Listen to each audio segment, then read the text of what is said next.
Before we approach the sacrament of reconciliation, in other words, before we go to confession, we should do an examination of conscience. And what is that? According to the definition, examination of conscience involves reflecting prayerfully on one's thoughts, words, and deeds in order to identify any sins. During an examination of conscience, we try to think about those sinful acts we have done that offended God or another person, so we can confess them and be forgiven. It is also a very good practice to do an examination of conscience each day after or before evening prayers, to be able to recognize those good deeds we were able to do that day and to see what we could improve on or make it better, or what sin to avoid the next time. An examination of conscience helps us to improve our spiritual life and hopefully to make us better people and better Christians. However, as you know, there are times when it is very difficult to distinguish what is sinful and what is not, if I have hurt God by some particular actions or not. So, for example, did I offend that person by telling her that what she does is not okay? And why did I do that? It is because I truly care about her? Or did I correct her simply because of my pride? Were you sick that Sunday when you didn't go to Mass? Or it was only an excuse? Or when you traveled and you couldn't find a Catholic church that Sunday, or did you even look for one? Wasn't it wrong driving the car after only one drink or not? Or looking at my phone on the expressway? What if you caused an accident or hurt another person? Is that a sin or not? And you will always hear that voice that is telling you, don't worry, this is not a sin. You missed Sunday Mass, no worries, this is not a sin.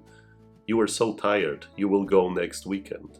I took that thing from my place of work, but this can't be sinful. In fact, I deserve it. They don't pay me enough for my work anyways. I didn't gossip. I was only present during that conversation when they were repeating lies about him. This can't be a sin on my part, right? I cheated on the test, but everybody does. So no, I don't need to confess that. It is not a sin. We can find countless examples when we try to justify our wrongdoing by convincing ourselves that we did not sin by that action. It is not always that easy to do a good examination of conscience because Satan will always try to convince you that everything you have done is okay. Yet deep inside your heart, you know that it is not always okay. In fact, you could always do better, be better, act better, be Jesus' disciples in everything you do. I think all we need to do during our examination of conscience is to try to listen and follow that right voice, that holy voice, that challenging voice. Not the voice that would always try to deceive you, telling you that this is okay, but the voice of our Lord Jesus Christ, who is a good shepherd. So this Sunday is called Good Shepherd Sunday because in the Gospel Jesus calls himself the Good Shepherd. A good shepherd is the one who knows his sheep, takes care of them, always looks after every single one. A good shepherd loves his sheep, he knows them and they know him and recognize his voice. In the Gospel according to John we read that a good shepherd walks ahead of them, ahead of the sheep, and the sheep follow him because they recognize his voice.